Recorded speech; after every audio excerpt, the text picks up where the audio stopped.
بسم الله الرحمن الرحيم ياسين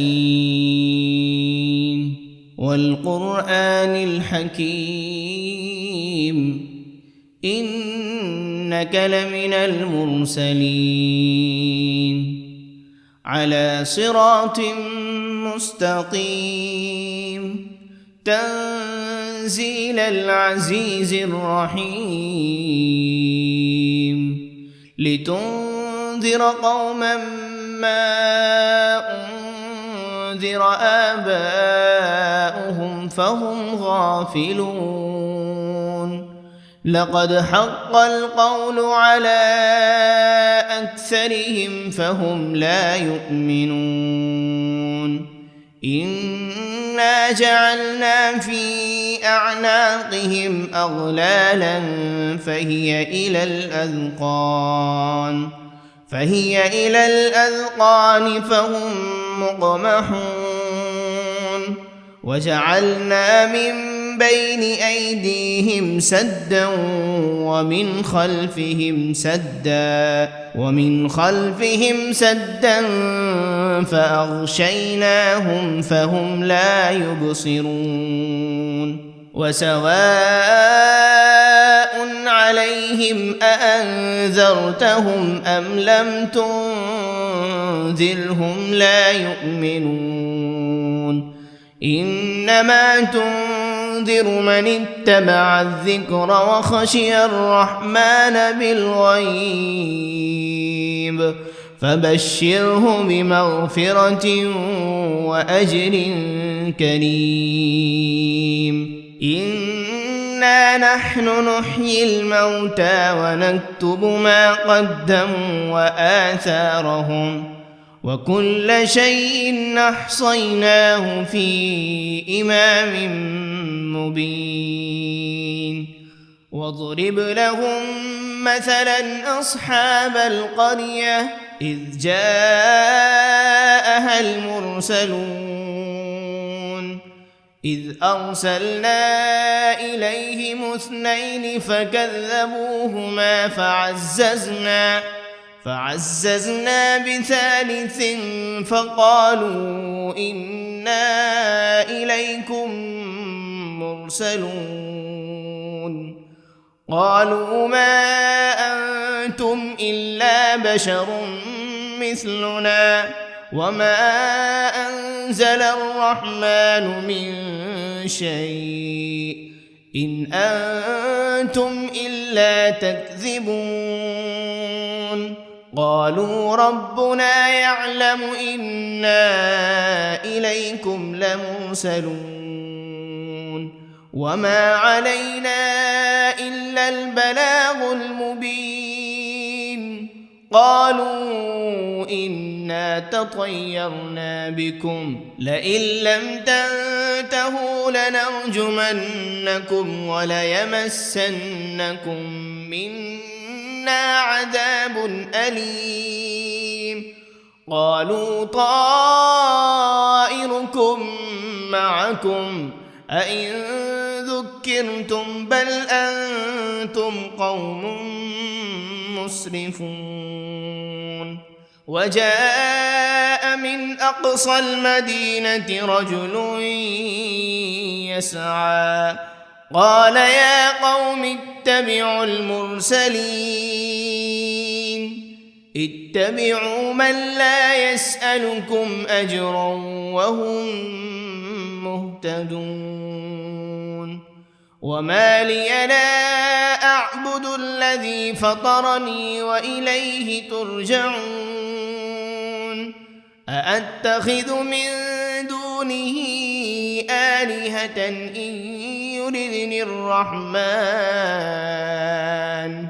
إن يردني الرحمن بضر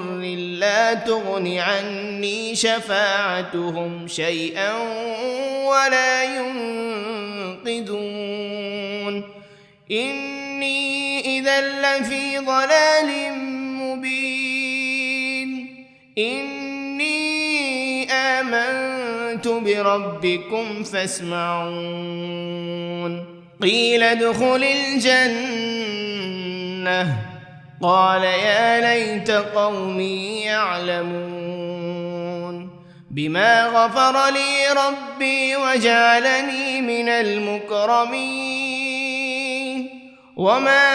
أنزلنا على قومه من بعده من جند من السماء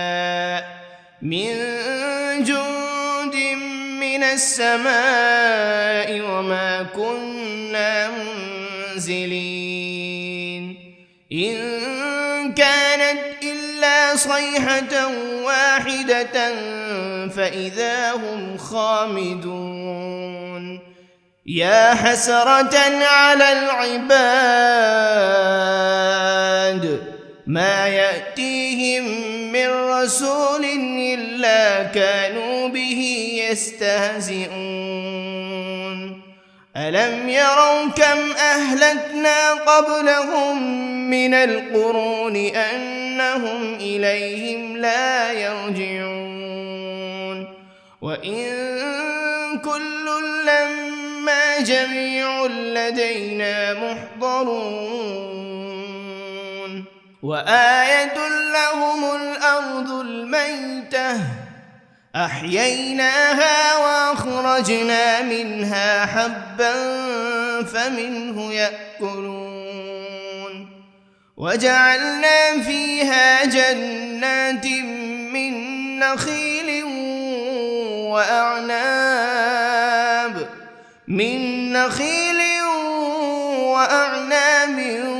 وفجرنا فيها من العيون ليأكلوا من ثمره وما عملته أيديهم أفلا يشكرون سبحان الذي خلق الأزواج كلها مما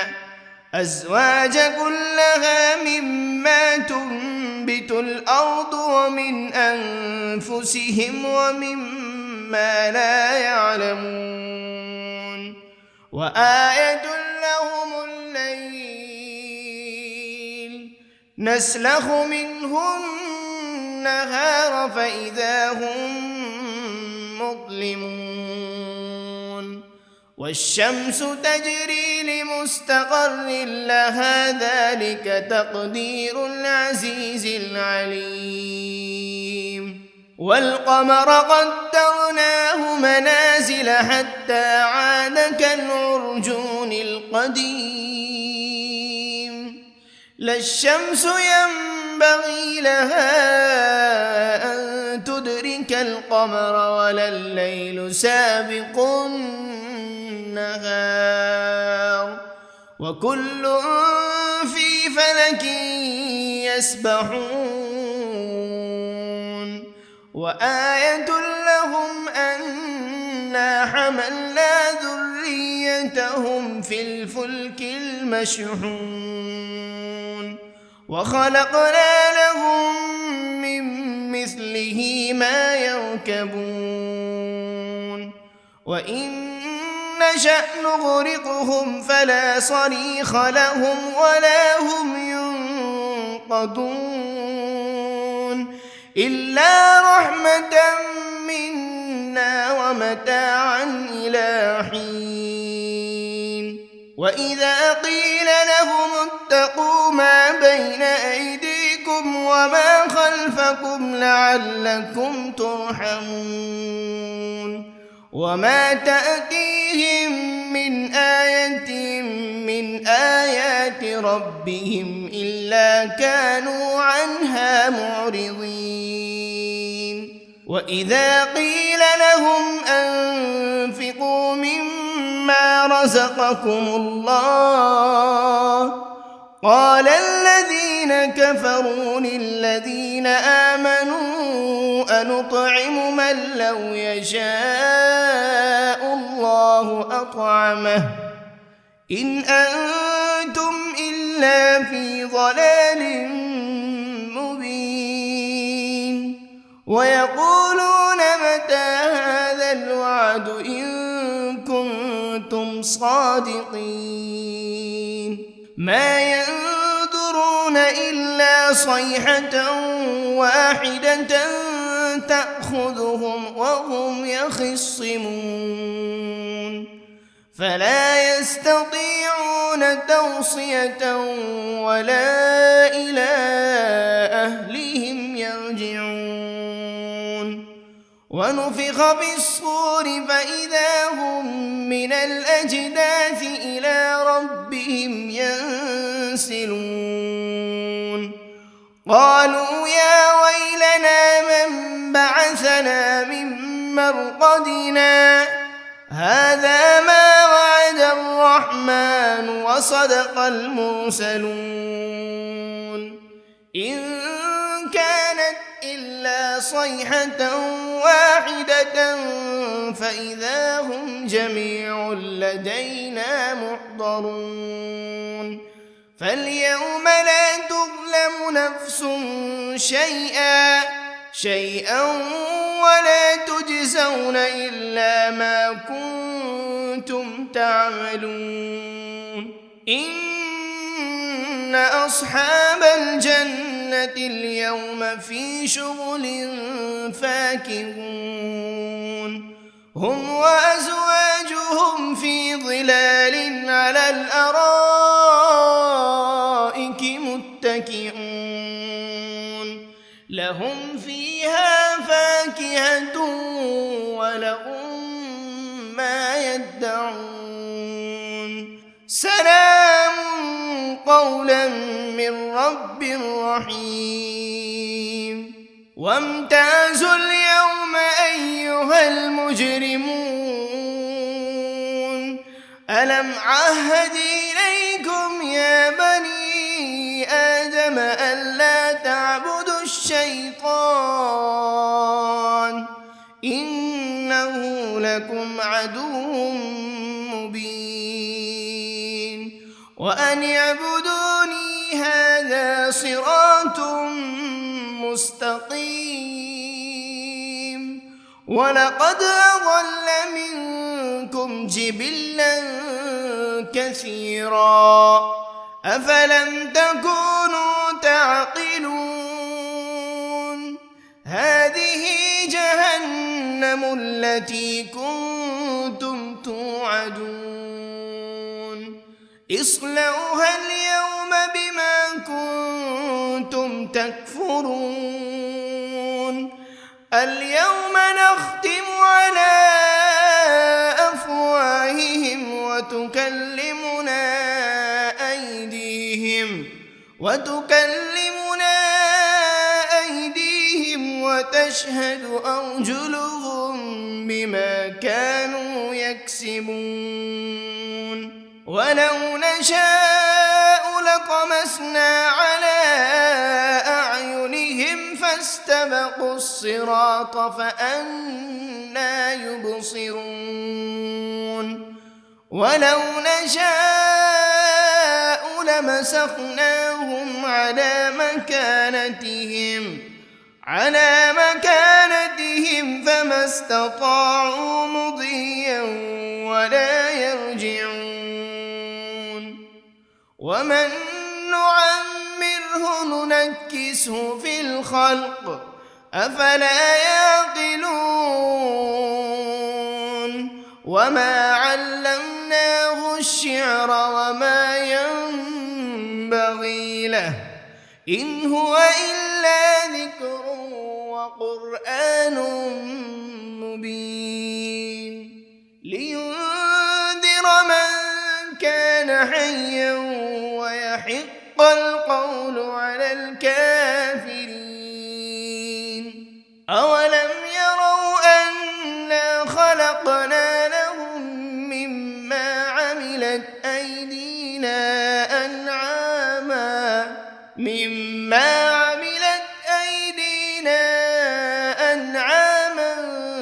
فهم لها مالكون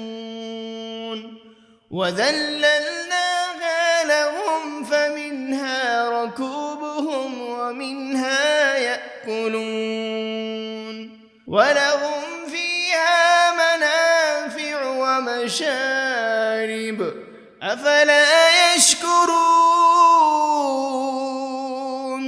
واتخذوا من دون الله آلهة لعلهم ينصرون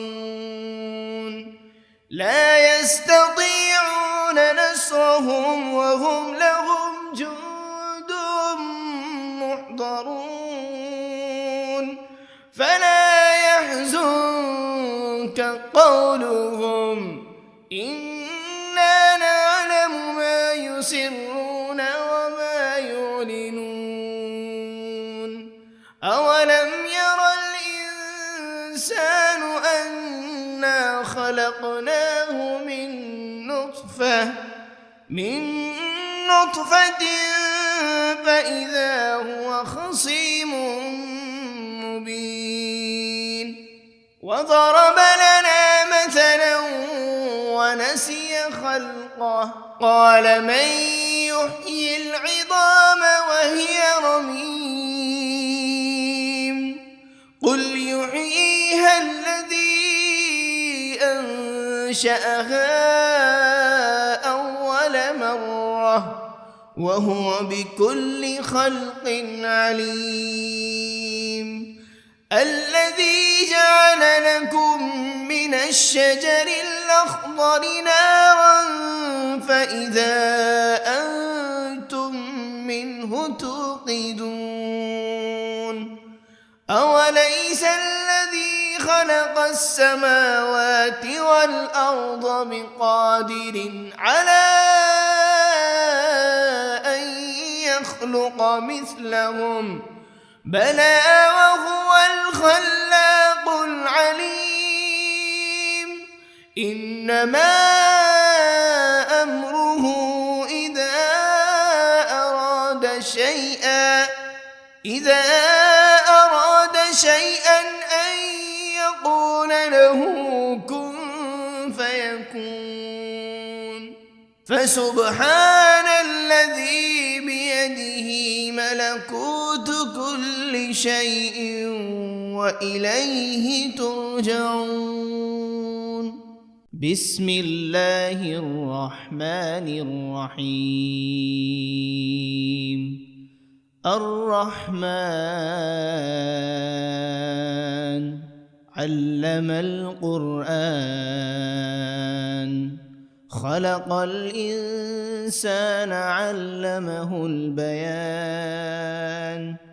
الشمس والقمر بحسبان والنجم والشجر يسجدان والسماء رفعها ووضع الميزان ألا تطغوا في الميزان وأقيموا الوزن بالقسط ولا تخسروا الميزان والأرض وضعها للأنام فيها فاكهة والنخل ذات الأكمام والحب ذو العصف والريحان فبأي آلاء ربكما تكذبان خلق الإنسان من صلصال كالفخار وخلق الجان من مارج من نار فبأي آلاء ربكما تكذبان رب المشرقين ورب المغربين فبأي آلاء ربكما تكذبان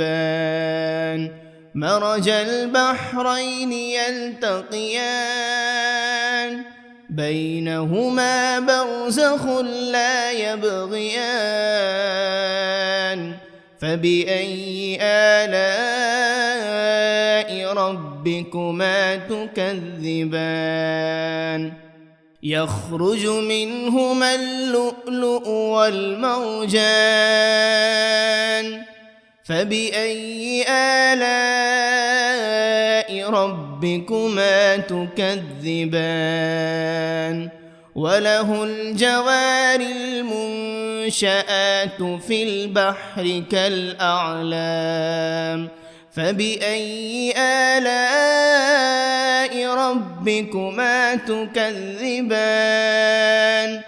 كل من عليها فان ويبقى وجه ربك ذو الجلال والإكرام فبأي آلاء ربكما تكذبان يسأله من في السماوات والأرض كل يوم هو في شأن فبأي آلاء ربكما تكذبان سنفرغ لكم أيها الثقلان فبأي آلاء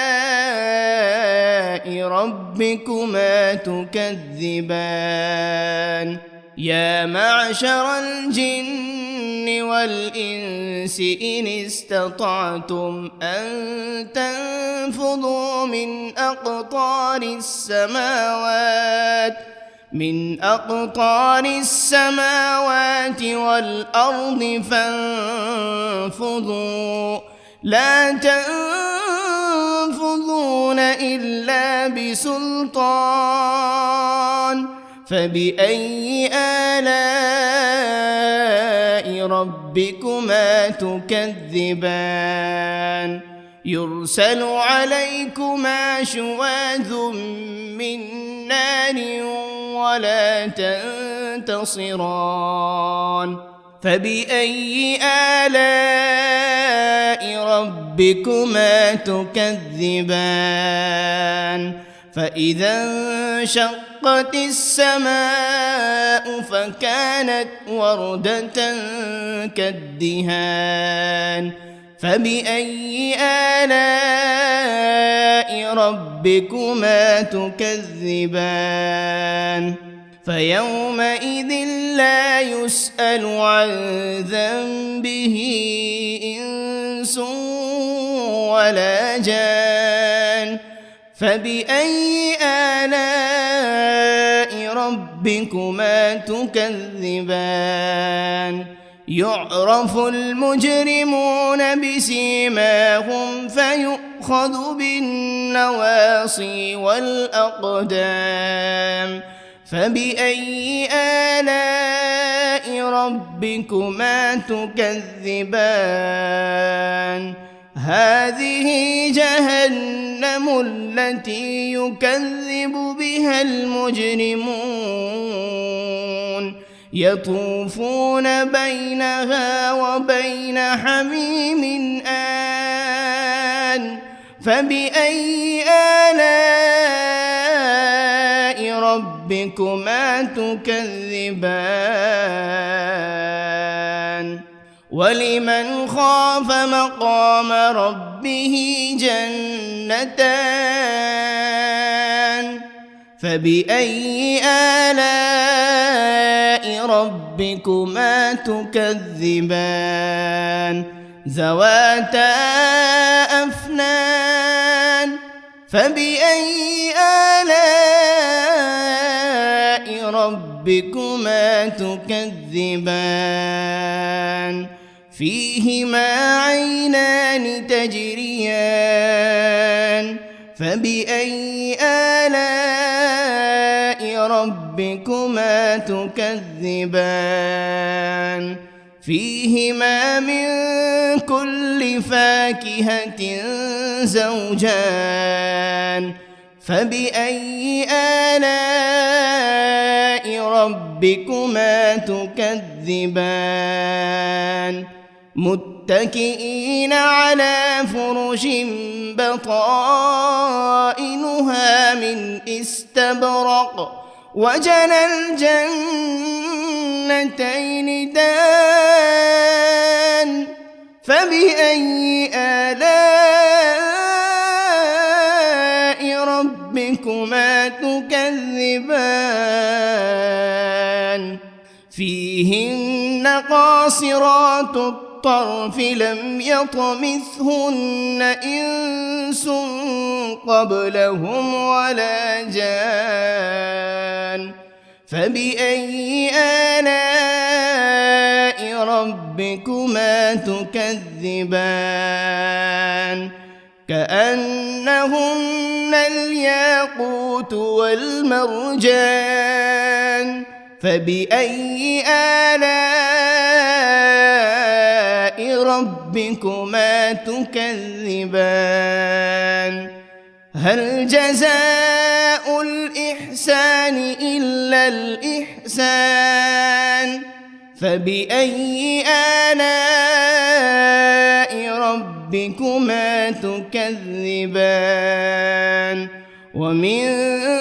دونهما جنتان فبأي آلاء ربكما تكذبان مدهامتان فبأي آلاء ربكما تكذبان فيهما عينان نضاختان فبأي آلاء ربكما تكذبان فيهما فاكهة ونخل ورمان فبأي آلاء ربكما تكذبان فيهن خيرات حسان فبأي آلاء ربكما تكذبان حور مقصورات في الخيام فبأي آلاء ربكما تكذبان لم يطمثهن إنس قبلهم ولا جان فبأي آلاء ربكما تكذبان متكئين على رفرف خضر وعبقري حسان فبأي آلاء ربكما تكذبان تبارك اسم ربك ذي الجلال والإكرام بسم الله الرحمن الرحيم ياسين والقرآن الحكيم إنك لمن المرسلين على صراط مستقيم تنزيل العزيز الرحيم لتنذر قوما ما أنذر آباؤهم فهم غافلون لقد حق القول على أكثرهم فهم لا يؤمنون إنا جعلنا في أعناقهم أغلالا فهي إلى الأذقان فهم مقمحون وجعلنا من بين أيديهم سدا ومن خلفهم سدا فأغشيناهم فهم لا يبصرون وسواء عليهم أأنذرتهم أم لم تنذرهم لا يؤمنون إنما تنذر تنذر من اتبع الذكر وخشي الرحمن بالغيب فبشره بمغفرة وأجر كريم إنا نحن نحيي الموتى ونكتب ما قدموا وآثارهم وكل شيء أحصيناه في إمام مبين واضرب لهم مثلا أصحاب القرية إذ جاءها المرسلون إذ أرسلنا إليهم 2 فكذبوهما فعززنا بثالث فقالوا إنا إليكم مرسلون قالوا ما أنتم إلا بشر مثلنا وما أنزل الرحمن من شيء إن أنتم إلا تكذبون قالوا ربنا يعلم إنا إليكم لمرسلون وما علينا إلا البلاغ المبين قالوا إنا تطيرنا بكم لئن لم تنتهوا لنرجمنكم وليمسنكم منا عذاب أليم قالوا طائركم معكم أئن ذكرتم بل أنتم قوم مسرفون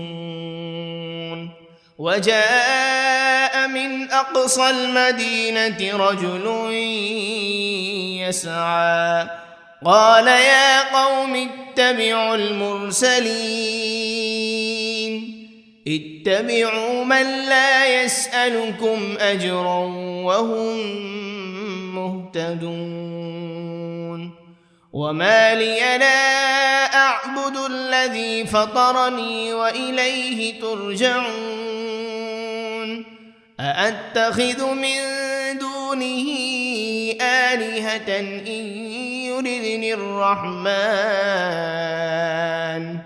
إن يردني الرحمن بضر لا تغن عني شفاعتهم شيئا ولا ينقذون إني إذا لفي ضلال مبين إني آمنت بربكم فاسمعون قيل ادخل الجنة قال يا ليت قومي يعلمون بما غفر لي ربي وجعلني من المكرمين وما أنزلنا على قومه من بعده من جند من السماء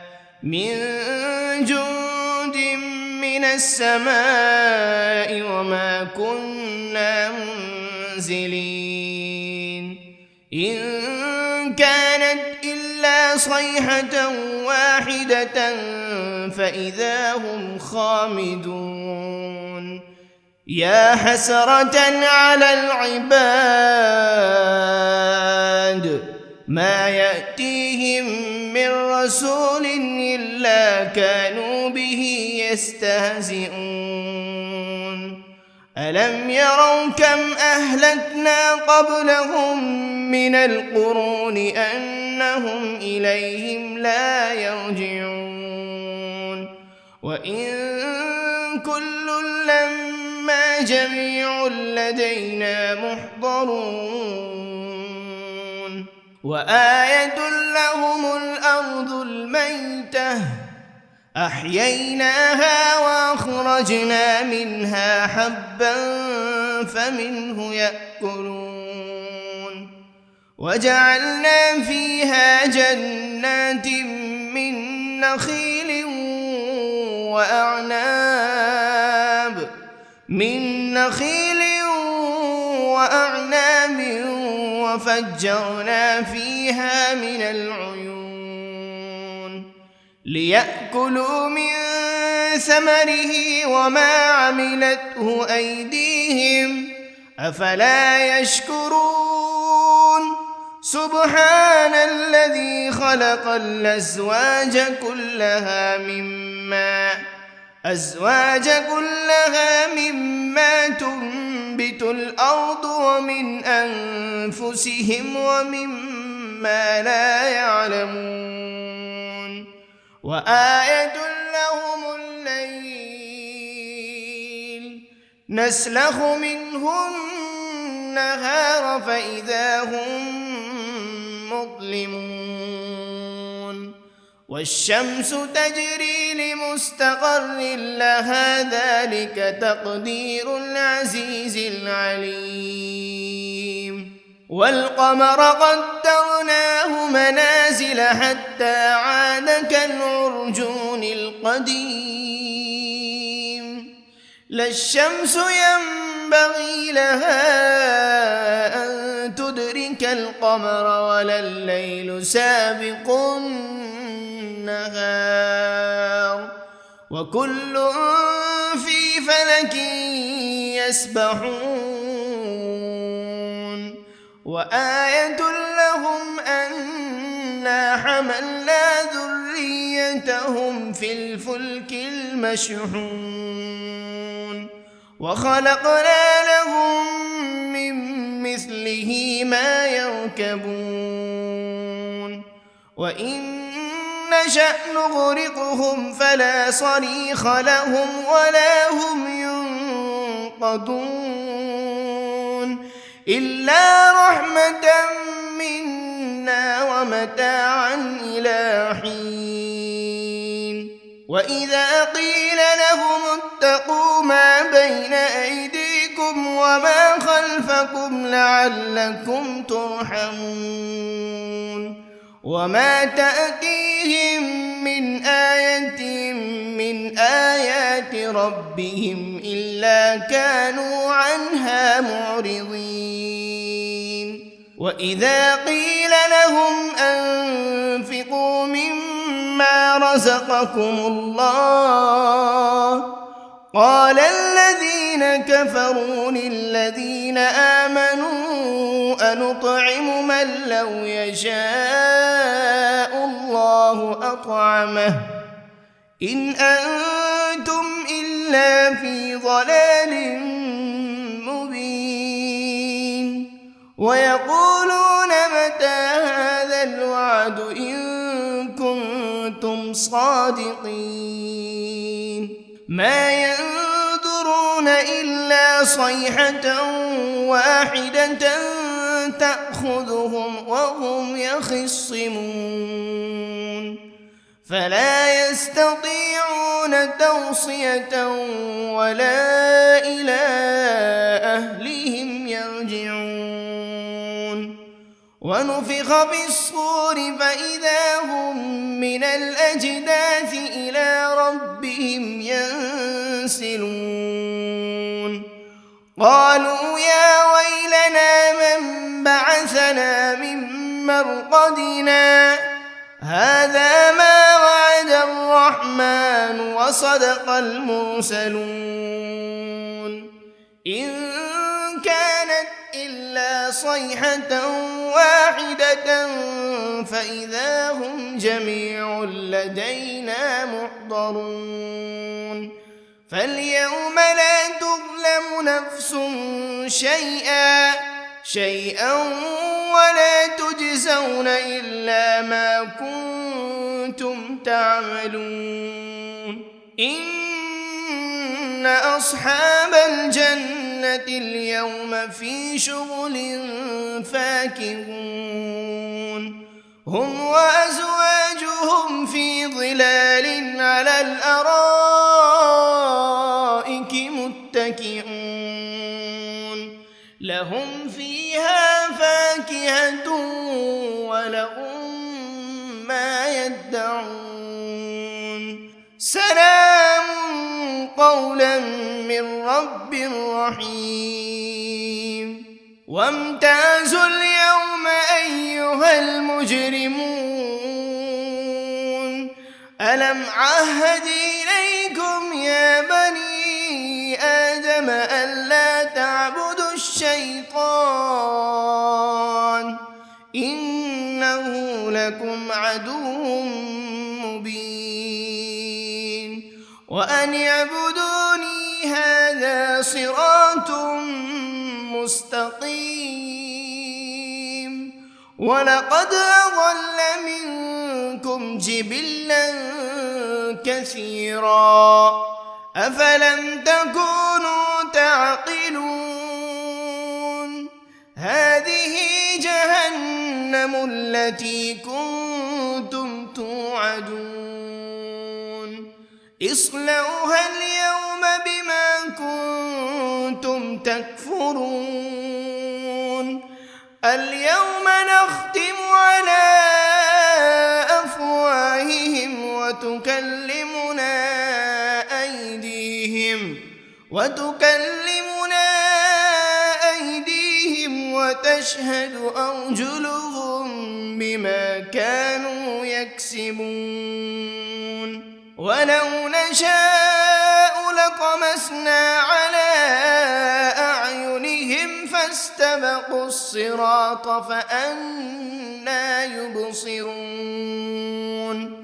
ولو نشاء لمسخناهم على مكانتهم فما استطاعوا مضيا ولا يرجعون ومن نعمره ننكسه في الخلق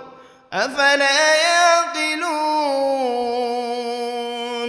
وما علمناه الشعر وما ينبغي له إن هو إلا ذكر وقرآن مبين لينذر من كان حيا ويحق القول على الكافرين أولم يروا أنا خلقنا لهم مما عملت أيدينا أنعاما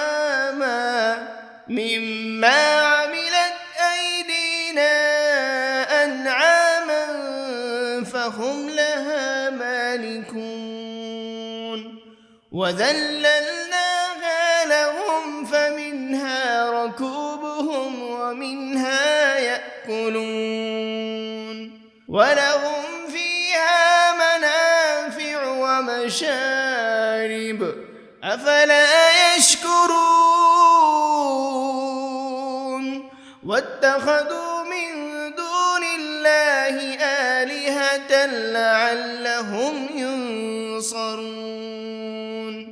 لا يستطيعون نصرهم وهم لهم جند محضرون فلا يحزنك قولهم إنا نعلم ما يسرون وما يعلنون أولم ير الإنسان أنا خلقناه من نطفة فإذا هو خصيم مبين وضرب لنا مثلا ونسي خلقه قال من يحيي العظام وهي رميم قل يحييها الذي أنشأها أول مرة وهو بكل خلق عليم الذي جعل لكم من الشجر الأخضر نارا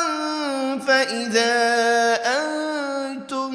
منه توقدون أوليس الذي خلق السماوات والأرض بقادر على مثلهم بلى وهو الخلاق العليم إنما أمره إذا أراد شيئا أن يقول له كن فيكون فسبحان الذي بيده ملكوت كل شيء وإليه ترجعون بسم الله الرحمن الرحيم الرحمن علم القرآن خلق الإنسان علمه البيان الشمس والقمر بحسبان والنجم والشجر يسجدان والسماء رفعها ووضع الميزان ألا تطغوا في الميزان وأقيموا الوزن بالقسط ولا تخسروا الميزان والأرض وضعها للأنام فيها فاكهة والنخل ذات الأكمام والحب ذو العصف والريحان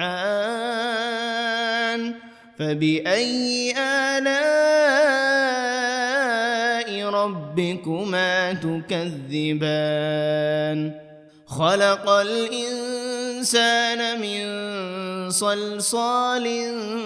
كالفخار وخلق الجان من مارج من نار فبأي آلاء ربكما تكذبان رب المشرقين ورب المغربين فبأي آلاء ربكما تكذبان مرج البحرين يلتقيان بينهما برزخ لا يبغيان فبأي آلاء ربكما تكذبان يخرج منهما اللؤلؤ والمرجان فبأي آلاء ربكما تكذبان وله الجوار المنشآت في البحر كالأعلام فبأي آلاء ربكما تكذبان كل من عليها فان ويبقى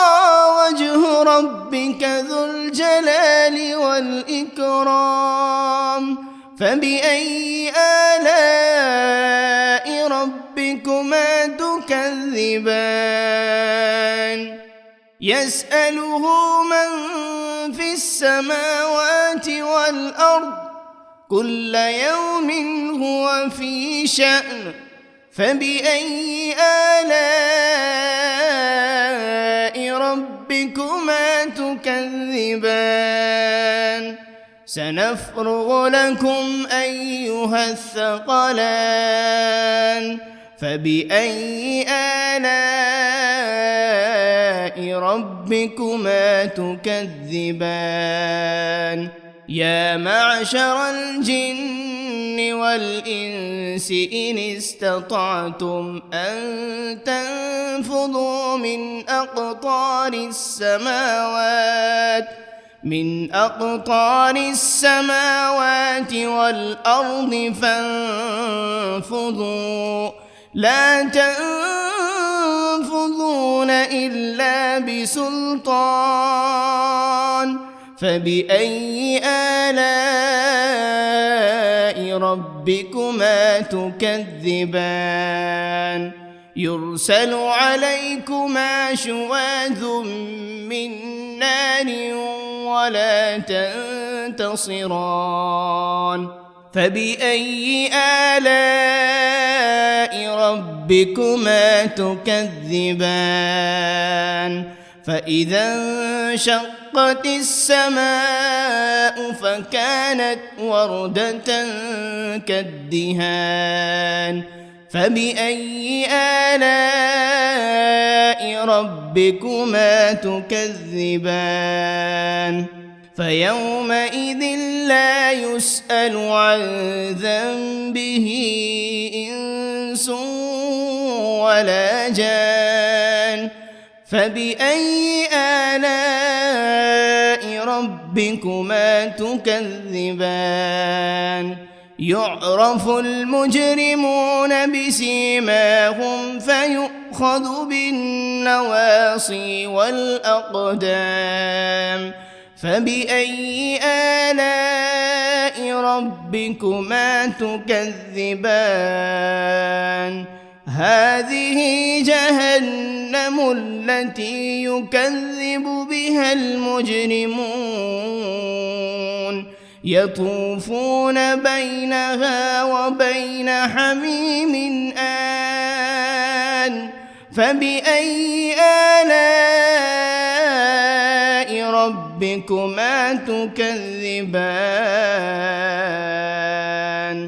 ولمن خاف مقام ربه جنتان فبأي آلاء ربكما تكذبان ذواتا أفنان فبأي آلاء ربكما تكذبان فيهما عينان تجريان فبأي آلاء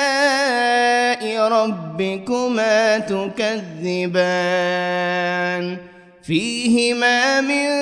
كل فاكهة زوجان فبأي آلاء ربكما تكذبان متكئين على فرش بطائنها من استبرق وجنى الجنتين دان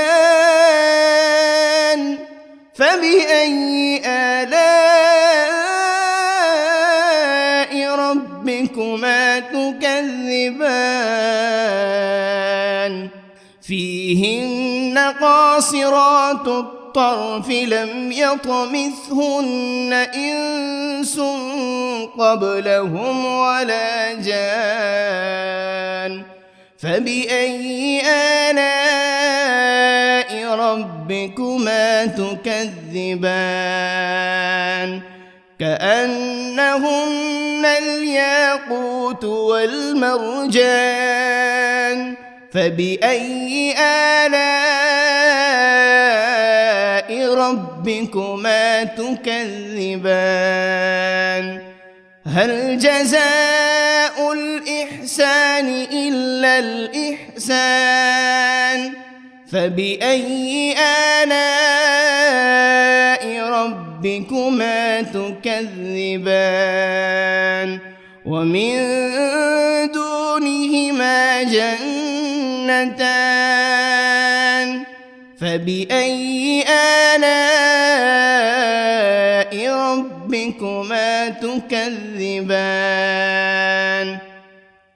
مدهامتان فبأي آلاء ربكما تكذبان فيهما عينان نضاختان فبأي آلاء ربكما تكذبان فيهما فاكهة ونخل ورمان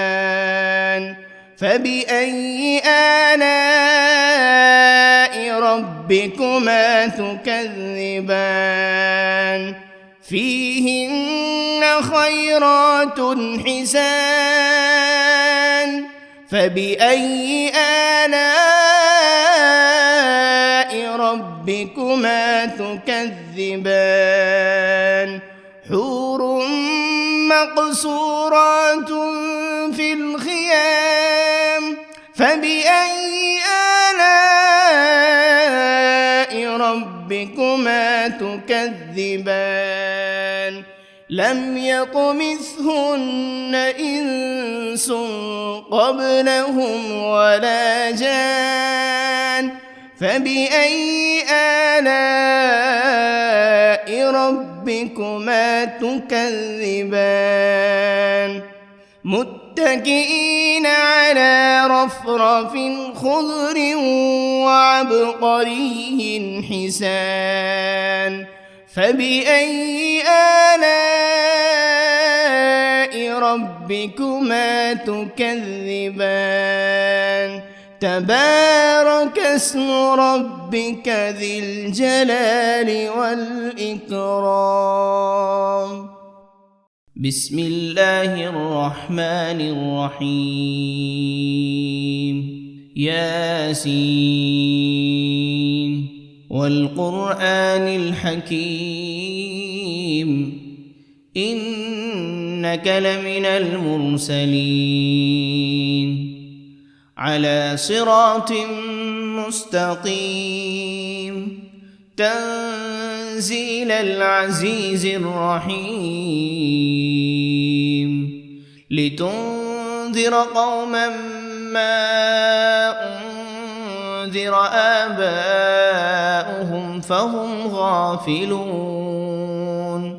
لقد حق القول على أكثرهم فهم لا يؤمنون إنا جعلنا في أعناقهم أغلالا فهي إلى الأذقان فهم مقمحون وجعلنا من بين أيديهم سدا ومن خلفهم سدا فأغشيناهم فهم لا يبصرون وسواء عليهم أأنذرتهم أم لم تنذرهم لا يؤمنون إنما تنذر من اتبع الذكر وخشي الرحمن بالغيب فبشره بمغفرة وأجر كريم إنا نحن نحيي الموتى ونكتب ما قدموا وآثارهم وكل شيء أحصيناه في إمام مبين واضرب لهم مثلا أصحاب القرية إذ جاءها المرسلون إذ أرسلنا إليهم 2 فكذبوهما فعززنا بثالث فقالوا إنا إليكم مرسلون قالوا ما أنتم إلا بشر مثلنا وما أنزل الرحمن من شيء إن أنتم إلا تكذبون قالوا ربنا يعلم إنا إليكم لمرسلون وما علينا إلا البلاغ المبين قالوا إنا تطيرنا بكم لئن لم تنتهوا لنرجمنكم وليمسنكم منا عذاب أليم قالوا طائركم معكم أئن ذكرتم بل أنتم قوم مسرفون وجاء من أقصى المدينة رجل يسعى قال يا قوم اتبعوا المرسلين اتبعوا من لا يسألكم أجرا وهم مهتدون وما لي لا أعبد الذي فطرني وإليه ترجعون أأتخذ من دونه آلهة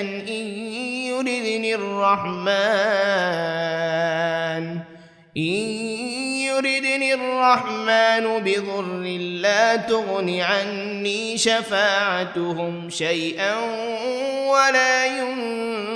ينقذون إني إذا لفي ضلال مبين إني آمنت بربكم فاسمعون قيل ادخل الجنة قال يا ليت قومي يعلمون بما غفر لي ربي وجعلني من المكرمين وما أنزلنا على قومه من بعده من جند من السماء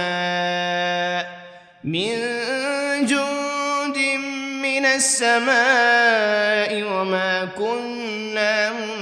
منزلين إن كانت إلا صيحة واحدة فإذا هم خامدون يا حسرة على العباد ما يأتيهم من رسول إلا كانوا به يستهزئون ألم يروا كم أهلكنا قبلهم من القرون أنهم إليهم لا يرجعون وإن كل لما جميع لدينا محضرون وآية لهم الأرض الميتة أحييناها وأخرجنا منها حبا فمنه يأكلون وجعلنا فيها جنات من نخيل وأعناب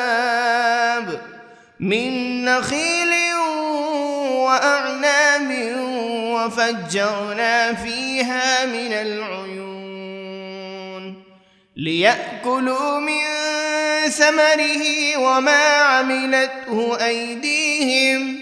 أفلا يشكرون سبحان الذي خلق الأزواج كلها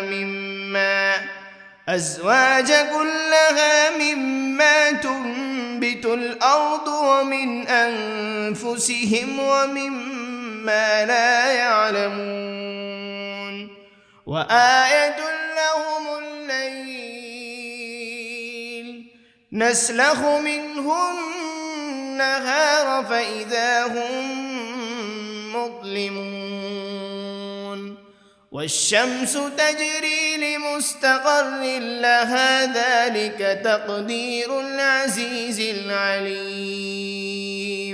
والقمر قدرناه منازل حتى عاد كالعرجون القديم لا الشمس ينبغي لها أن تدرك القمر ولا الليل سابق النهار وكل في فلك يسبحون وآية لهم أنا حملنا ذريتهم في الفلك المشحون وخلقنا لهم من مثله ما يركبون وإن نشأ نغرقهم فلا صريخ لهم ولا هم ينقذون إلا رحمة منا ومتاعا إلى حين وإذا قيل لهم اتقوا ما بين أيديكم وما خلفكم لعلكم ترحمون وما تأتيهم من آية من آيات ربهم إلا كانوا عنها معرضين وإذا قيل لهم أنفقوا مما رزقكم الله قال الذين كفروا للذين آمنوا أنطعم من لو يشاء الله أطعمه إن أنتم إلا في ضلال مبين ويقولون متى هذا الوعد إن كنتم صادقين ما ينظرون إلا صيحة واحدة تأخذهم وهم يخصمون فلا يستطيعون توصية ولا إلى أهلهم يرجعون ونفخ بالصور فإذا هم من الأجداث إلى ربهم ينسلون قالوا يا ويلنا من بعثنا من مرقدنا هذا ما وعد الرحمن وصدق المرسلون إن كانت إلا صيحة واحدة فإذا هم جميع لدينا محضرون فاليوم لا تظلم نفس شيئا ولا تجزون إلا ما كنتم تعملون إن أصحاب الجنة اليوم في شغل فاكهون هم وأزواجهم في ظلال على الأرائك متكئون لهم فيها فاكهة ولهم ما يدعون سلام قولا من رب رحيم وامتازوا اليوم أيها المجرمون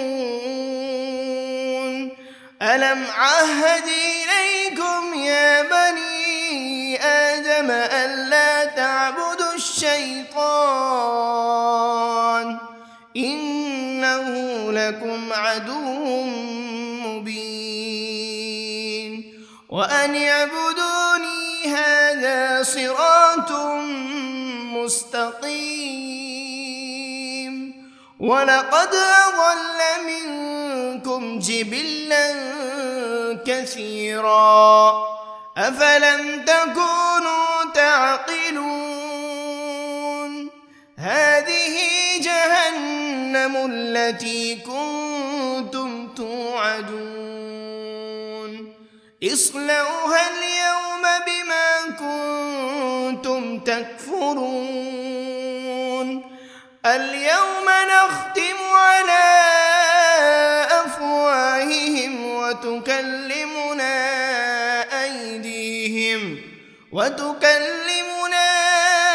أيديهم وتشهد أرجلهم بما كانوا يكسبون ولو نشاء لطمسنا على أعينهم فاستبقوا الصراط فأنى يبصرون ولو نشاء لمسخناهم على مكانتهم فما استطاعوا مضيا ولا يرجعون ومن نعمره ننكسه في الخلق أفلا يعقلون وما علمناه الشعر وما ينبغي له إن هو إلا ذكر وقرآن مبين لينذر من كان حيا ويحق القول على الكافرين أولم يروا أنا خلقنا لهم مما عملت أيدينا أنعاما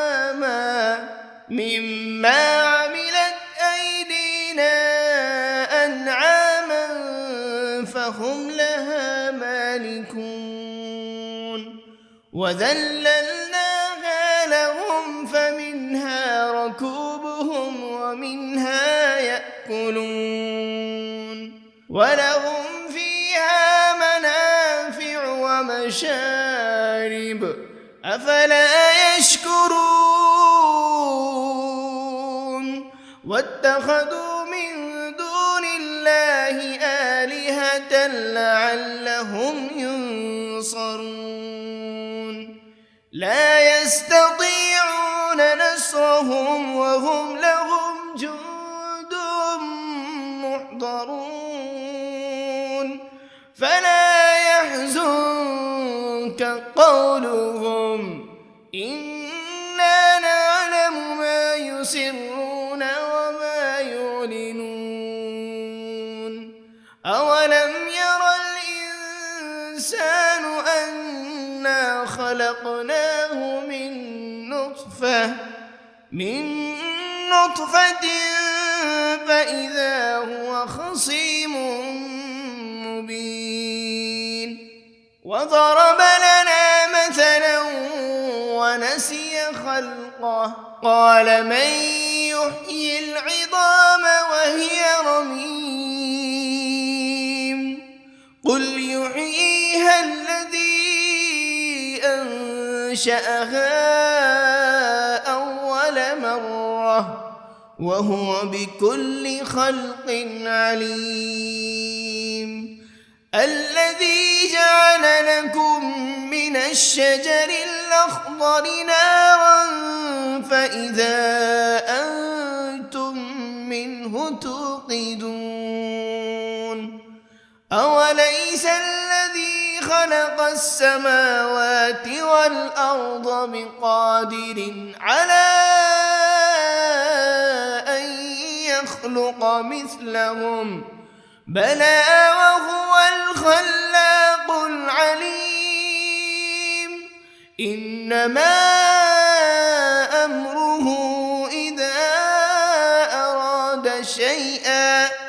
إذا أراد شيئا أن يقول له كن فيكون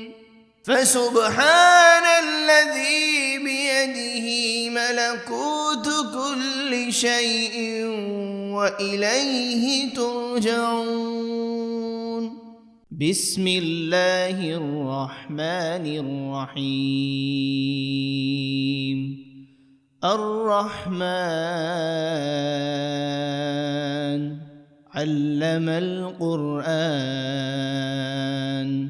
خلق الإنسان علمه البيان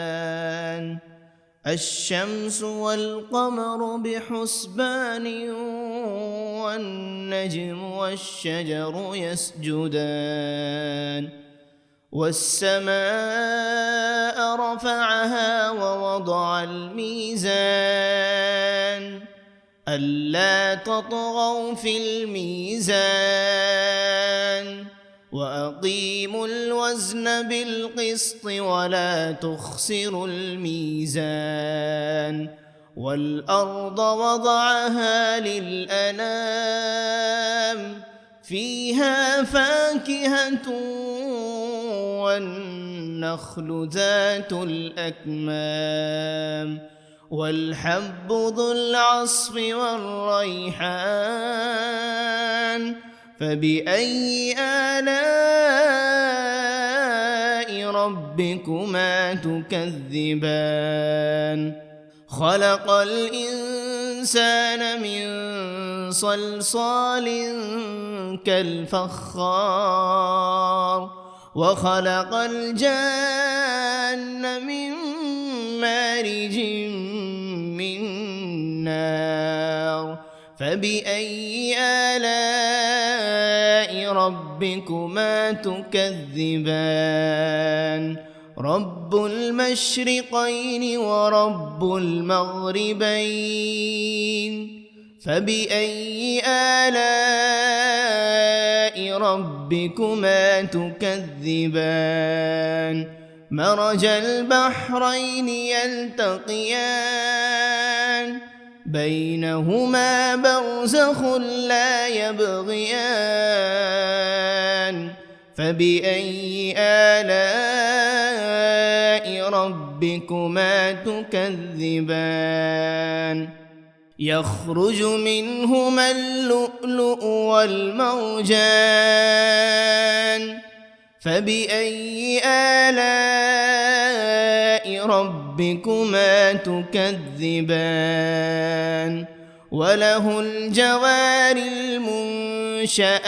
في البحر كالأعلام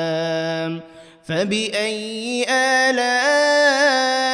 ربكما تكذبان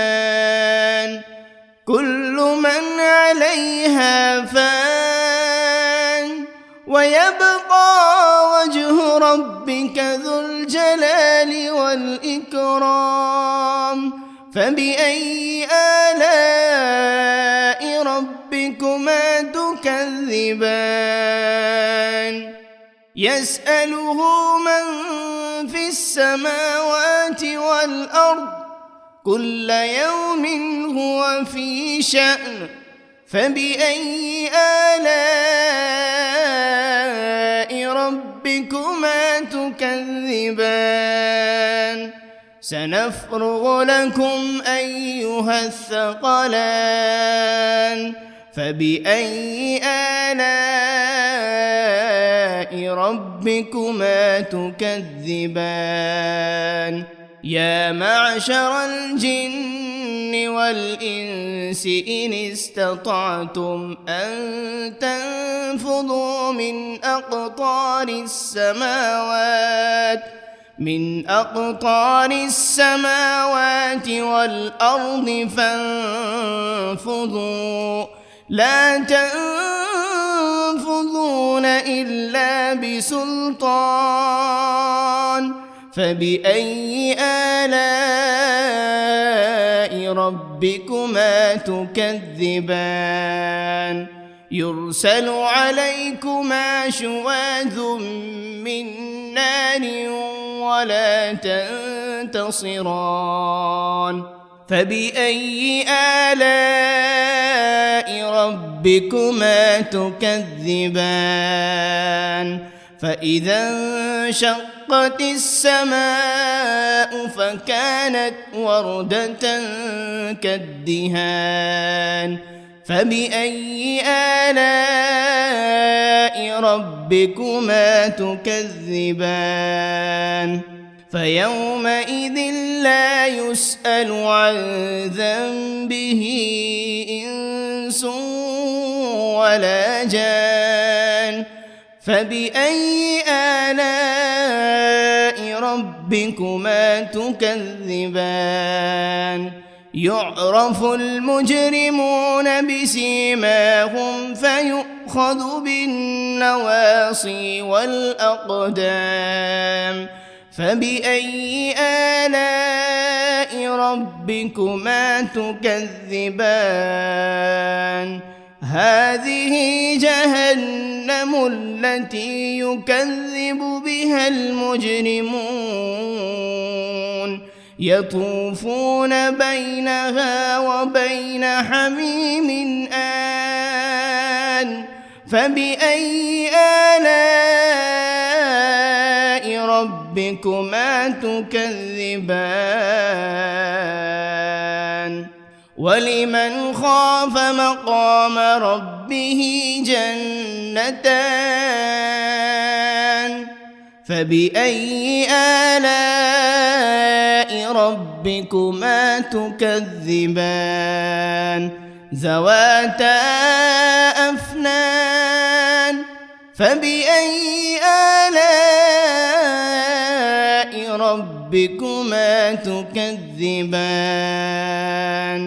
فيهما عينان تجريان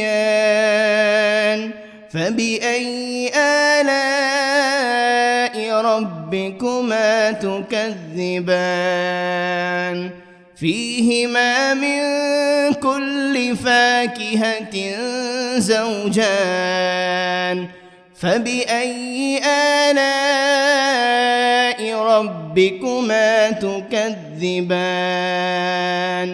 متكئين على فرش بطائنها من استبرق وجنى الجنتين دان فبأي آلاء ربكما تكذبان فيهن قاصرات الطرف لم يطمثهن إنس قبلهم ولا جان فبأي آلاء ربكما تكذبان كأنهن الياقوت والمرجان فبأي آلاء ربكما تكذبان هل جزاء الإحسان إلا الإحسان فبأي آلاء ربكما تكذبان ومن دونهما جنتان فبأي آلاء ربكما تكذبان مدهامتان فبأي آلاء ربكما تكذبان فيهما عينان نضاختان فبأي آلاء ربكما تكذبان فيهما فاكهة ونخل ورمان فبأي آلاء ربكما تكذبان فيهن خيرات حسان فبأي آلاء ربكما تكذبان حور مقصورات في الخيام فبأي آلاء ربكما تكذبان لم يطمثهن إنس قبلهم ولا جان فبأي آلاء ربكما تكذبان متكئين على رفرف خضر وعبقري حسان